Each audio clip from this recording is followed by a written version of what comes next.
ಇತಿಹಾಸದ ಪುಟಗಳನ್ನು ತಿರುವಿ ಹಾಕಿದಾಗ ಕ್ರಿಸ್ತಶಕ 8ನೇ ಶತಮಾನ ಮತ್ತು 9ನೇ ಶತಮಾನದ ಭಾರತದ ಪಾಲಿಗೆ ಅತ್ಯಂತ ಮಹತ್ವದ ಕಾಲವಾಗಿತ್ತು. ಉತ್ತರದಲ್ಲಿ ಕನೌಜ್ಗಾಗಿ ಪಾಲರು ಮತ್ತು ಪ್ರತಿಹಾರರು ಹೋರಾಡುತ್ತಿದ್ದರು. ದಕ್ಷಿಣದಿಂದ ಅವರನ್ನೆಲ್ಲರನ್ನು ನಡುಗಿಸಿದ ಶಕ್ತಿ ಅಂದರೆ ಅದು ರಾಷ್ಟ್ರಕೂಟರು. ದಂಕಿ ದುರ್ಗನಿಂದ ಸ್ಥಾಪಿತವಾದ ಈ ಸಾಮ್ರಾಜ್ಯ ಧ್ರುವ ಮತ್ತು ಮೂರನೇ ಗೋವಿಂದನ ಕಾಲಕ್ಕೆ ಭಾರತದ ಅತಿದೊಡ್ಡ ಶಕ್ತಿಯಾಗಿ ಬೆಳೆದಿತ್ತು. ಇದು ಕ್ರಿಸ್ತಶಕ 800ರ ಸಮಯ. ರಾಷ್ಟ್ರಕೂಟರ ಚಕ್ರವರ್ತಿ ಮೂರನೇ ಗೋವಿಂದ ಉತ್ತರ ಭಾರತದ ದಂಡಯಾತ್ರೆಯಲ್ಲಿದ್ದಾಗ ನರ್ಮದಾ ನದಿಯ ದಡದಲ್ಲಿ ಶ್ರೀಭವ ಎಂಬ ಸೈನ್ಯದ ಶಿಬಿರದಲ್ಲಿ ಒಂದು ಮಗು ಜನಿಸುತ್ತದೆ. ಆ ಮಗುವಿಗೆ ಶರ್ಮ ಎಂಬ ಹೆಸರಿಡಲಾಗುತ್ತದೆ. ಯುದ್ಧದ ರಣಕಹಳೆಯ ನಡುವೆ ಜನಿಸಿದ ಈ ಬಾಲಕನೇ ಮುಂದೆಯ ಶಾಂತಿಯ ಮತ್ತು ಸಾಹಿತ್ಯದ ಹರಿಕಾರನಾದ ಅಮೋಘ ವರ್ಷ. ವಿಧಿಯಾಟವೇ ಬೇರೆ ಇತ್ತು. ಶರ್ವನಿಗೆ ಕೇವಲ 14 ವರ್ಷ ವಯಸ್ಸಿನಿದ್ದಾಗ ನನ್ನ ತಂದೆ ಮೂರನೇ ಗೋವಿಂದ ತೀರಿಕೊಳ್ಳುತ್ತಾರೆ. ಅಷ್ಟು ಚಿಕ್ಕ ವಯಸ್ಸಿನಲ್ಲಿ ಇಡೀ ಸಾಮ್ರಾಜ್ಯದ ಜವಾಬ್ದಾರಿ ಆ ಬಾಲಕನ ಹೆಗಲ ಮೇಲೆ ಬೀಳುತ್ತದೆ. ಅಲ್ಲಿ ಶುರುವಾಯಿತು ಆತನ ಹೋರಾಟದ ಬದುಕು. ನಂತರ ನೋಡಿ, ಪಟ್ಟಾಭಿಷೇಕ ಎಂದರೆ ಸಂಭ್ರಮದ ವಿಷಯ. ಆದರೆ 14 ವರ್ಷದ ಬಾಲಕ ಶರ್ವನಿಗೆ ಅದು ಮುಳ್ಳಿನ ಹಾಸಿಗೆಯಾಗಿತ್ತು. ಕ್ರಿಸ್ತಶಕ 1814ರಲ್ಲಿ ಆತನಿಗೆ ಪಟ್ಟಾಭಿಷೇಕವಾದಾಗ ಸಾಮ್ರಾಜ್ಯ ಸುತ್ತಲೂ ಶತ್ರುಗಳು ಹೊಂಚು ಹಾಕುತ್ತಿದ್ದರು. ಸ್ವತಃ ಆತನ ರಕ್ತ ಸಂಬಂಧಿಗಳೇ ಸಿಂಹಾಸನದ ಮೇಲೆ ಕಣ್ಣು ಹಾಯಿಸಿದ್ದರು. ಇಲ್ಲಿ ಬಾಲಕ ಚಕ್ರವರ್ತಿ ಏನು ಮಾಡಬಲ್ಲ ಎಂದು ತಿಳಿದು ದಾಯಾದಿಗಳು ಮತ್ತು ಸಾಮಂತ ರಾಜರು ಒಂದಾದರು. ಸಾಮ್ರಾಜ್ಯದ ಉತ್ತರ ಮತ್ತು ಪೂರ್ವ ಭಾಗದಲ್ಲಿ ಬಂಡಾಯ ಕಿಚ್ಚು ಹತ್ತಿತ್ತು. ಪರಿಸ್ಥಿತಿ ಎಷ್ಟು ಹದಗೆಟ್ಟಿತ್ತೆಂದರೆ ಅಮೋಘ ವರ್ಷ ಕೆಲ ಕಾಲ ಸಿಂಹಾಸನವನ್ನೇ ಕಳೆದುಕೊಳ್ಳಬೇಕಾಯಿತು. ಈ ಸಂದರ್ಭದಲ್ಲಿ ಆತನಿಗೆ ಬೆನ್ನೆಲುಬಾಗಿ ನಿಂತಿದ್ದ ಆತನ ಸಂಬಂಧಿ ಮತ್ತು ಗುಜರಾತ್ ಶಾಖೆಯ ರಾಷ್ಟ್ರಕೂಟರ ದೊರೆ ಕರ್ಕರ್. ಇದು ಕೇವಲ ಯುದ್ಧದಿಂದ ಈ ಬಂಡಾಯವನ್ನು ಅಡಗಿಸಲು ಸಾಧ್ಯವಿಲ್ಲ ಎಂದು ಅಮೋಘ ವರ್ಷನಿಗೆ ಅರ್ಥವಾಗಿತ್ತು. ಇಲ್ಲಿಂದಲೇ ನಾವು ಆತನ ರಾಜತಾಂತ್ರಿಕ ಚಾತುರ್ಯವನ್ನು ಕಾಣಬಹುದು. ಆತ ಕೇವಲ ತಲವಾರನ್ನು ಬಳಸಲಿಲ್ಲ, ಬದಲಿಗೆ ಸಂಬಂಧವನ್ನು ಬೆಳೆಸುವ ಮೂಲಕ ಶತ್ರುಗಳನ್ನು ಮಿತ್ರನಾಗಿ ಮಾಡಿಕೊಂಡ. ಇದು ಒಬ್ಬ ಸಾಮಾನ್ಯ ರಾಜನಿಗೂ ಒಬ್ಬ ಮಹಾನ್ ಚಕ್ರವರ್ತಿಗೂ ಇರುವ ವ್ಯತ್ಯಾಸ. ಸಾಮಾನ್ಯವಾಗಿ ಸಾಮ್ರಾಟರೆಂದರೆ ದಿಗ್ವಿಜಯ ಯಾತ್ರೆ ಹೊರಡಿಸುವವರು, ರಾಜ್ಯ ವಿಸ್ತರಿಸುವವರು. ಆದರೆ ಅಮೋಘ ವರ್ಷ ಬೇರೆಯೇ ದಾರಿಯನ್ನು ಆರಿಸಿಕೊಂಡ. ಆತ ತನ್ನ ಆಳ್ವಿಕೆಯ ಬಹುಪಾಲು ಸಮಯವನ್ನು ಯುದ್ಧಕ್ಕಿಂತ ಹೆಚ್ಚಾಗಿ ಶಾಂತಿ ಮತ್ತು ಸ್ಥಾಪನೆಗೆ ಮೀಸಲಿಟ್ಟನು. ಅದಕ್ಕೆ ಇತಿಹಾಸಕಾರರು ಆತನನ್ನು ಮೌರ್ಯ ಸಾಮ್ರಾಟರಾದ ಅಶೋಕನಿಗೆ ಹೋಲಿಸುತ್ತಾರೆ. ಅಮೋಘ ವರ್ಷನಿಗೆ ಚೆನ್ನಾಗಿ ತಿಳಿದಿತ್ತು, ನಿರಂತರ ಯುದ್ಧ ಸಾಮ್ರಾಜ್ಯದ ಆರ್ಥಿಕತೆಯನ್ನು ಕುಗ್ಗಿಸುತ್ತದೆ ಎಂದು. ಹಾಗಾಗಿ ಆತ ತನ್ನ ಶತ್ರುಗಳಾದ ಗಂಗರು ಮತ್ತು ಪಲ್ಲವರೊಂದಿಗೆ ವೈವಾಹಿಕ ಸಂಬಂಧವನ್ನು ಬೆಳೆಸಿಕೊಂಡರು. ಯುದ್ಧದ ಭೂಮಿಯಲ್ಲಿ ರಕ್ತ ಹರಿಸುವ ಬದಲು ಮೈತ್ರಿಯ ಹಸ್ತವನ್ನು ಚಾಚಿದರು. ಈತನ ಈ ಕಾಲದಲ್ಲಿ ಇಡೀ ದಕ್ಷಿಣ ಭಾರತ ಒಂದು ರೀತಿಯಲ್ಲಿ ಸ್ಥಿರತೆಯನ್ನು ನೆಲೆಸಿತ್ತು.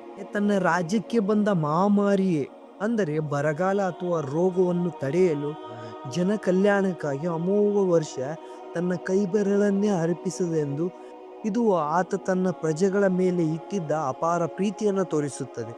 ಆತ ಕೇವಲ ರಾಜನಾಗಿರಲಿಲ್ಲ, ಪ್ರಜೆಗಳ ಪಾಲಿನ ದೈವವಾಗಿದ್ದರು. ಕಾವೇರಿ ಇಂದಂ ಗೋದಾವರಿ ವರಮಿರ್ದ ನಾಡದು ಕನ್ನಡದು. ಸುಮಾರು 1200 ವರ್ಷಗಳ ಹಿಂದೆ ಕನ್ನಡ ನಾಡಿನ ಭೌಗೋಳಿಕ ಎಲೆಯನ್ನು ಗುರುತಿಸಿದ ಸಾಲುಗಳಿವು. ಕನ್ನಡದ ಸಾಹಿತ್ಯ ಲಭಿಸುವ ಮೊದಲ ಗ್ರಂಥ ಕವಿರಾಜ ಮಾರ್ಗ. ಇದನ್ನು ರಚಿಸಿದ್ದ ಕೀರ್ತಿ ಅಮೋಘ ವರ್ಷನಿಗೆ ಸಲ್ಲುತ್ತದೆ ಎಂಬುದು ಬಹುತೇಕ ವಿದ್ವಾಂಸರ ಅಭಿಮತವಾಗಿದೆ. ಆದರೆ ಇಲ್ಲಿ ಕೆಲವೊಂದಿಷ್ಟು ಭಿನ್ನಾಭಿಪ್ರಾಯಗಳಿವೆ. ಕೆಲವೊಬ್ಬ ವಿದ್ವಾಂಸರು ಶ್ರೀ ವಿಜಯ ಇದನ್ನು ರಚಿಸಿದ, ಅಂದರೆ ಅಮೋಘ ವರ್ಷನ ಆಸ್ಥಾನದಲ್ಲಿದ್ದ ಶ್ರೀ ವಿಜಯ ಇದನ್ನು ರಚಿಸಿದ ಎಂದು ಹೇಳಿದರೆ, ಇಲ್ಲ ಇದನ್ನು ಅಮೋಘ ವರ್ಷನೇ ರಚಿಸಿದ್ದು ಎಂದು ಇನ್ನು ಕೆಲವೊಂದಿಷ್ಟು ಇತಿಹಾಸಕಾರರ ಅಭಿಪ್ರಾಯವಿದೆ. ಇಲ್ಲ, ಶ್ರೀ ವಿಜಯ ಮತ್ತು ಅಮೋಘ ವರ್ಷ ಇಬ್ಬರು ಸೇರಿ ಈ ಗ್ರಂಥವನ್ನು ರಚಿಸಿದರು ಎಂದು ಇನ್ನು ಕೆಲವರ ಅಭಿಪ್ರಾಯವಿದೆ. ಅಮೋಘ ವರ್ಷ ಕೇವಲ ಭಾಷೆಯನ್ನು ಪ್ರೀತಿಸುತ್ತಿರಲಿಲ್ಲ, ಕನ್ನಡಿಗರ ಸ್ವಾಭಿಮಾನವನ್ನು ಕೊಂಡಾಡಿದ್ದಾನೆ.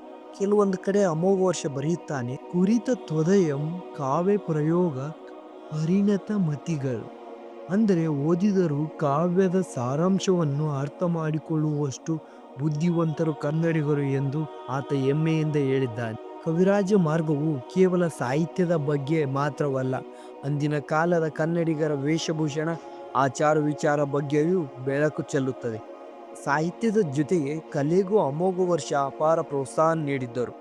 ಆತನ ಆಸ್ಥಾನದ ಜೀನ ಸೇನಾಚಾರ್ಯರು ಎಂಬ ಪಂಡಿತರು, ಮಾನ್ಯಕೇಟ ಅರಸರುಗಳು ಮತ್ತು ಆ ಕಾಲದ ಶಿಲ್ಪಿಗಳು ರಾಷ್ಟ್ರಕೂಟರ ವೈಭವಕ್ಕೆ ಸಾಕ್ಷಿಯಾಗಿದ್ದರು.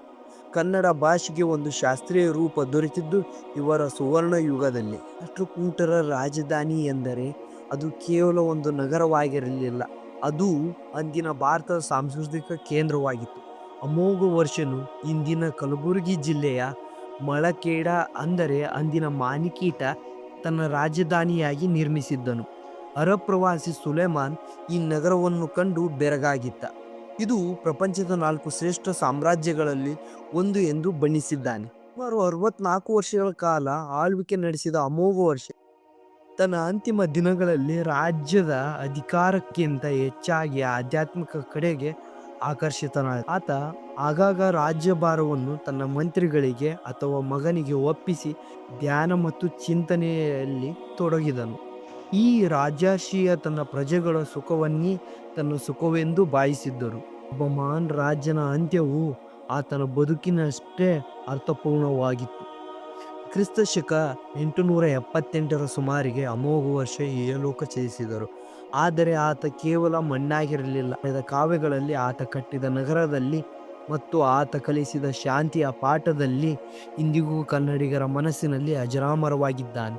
ಕನ್ನಡದ ನೆಲ, ಜಲ ಮತ್ತು ಭಾಷೆಗಳಿಗೆ ಆತ ನೀಡಿದ ಆ ಅಸ್ಮಿತೆ ನಮ್ಮ ಇಂದಿನ ಹೆಮ್ಮೆಯಾಗಿದೆ.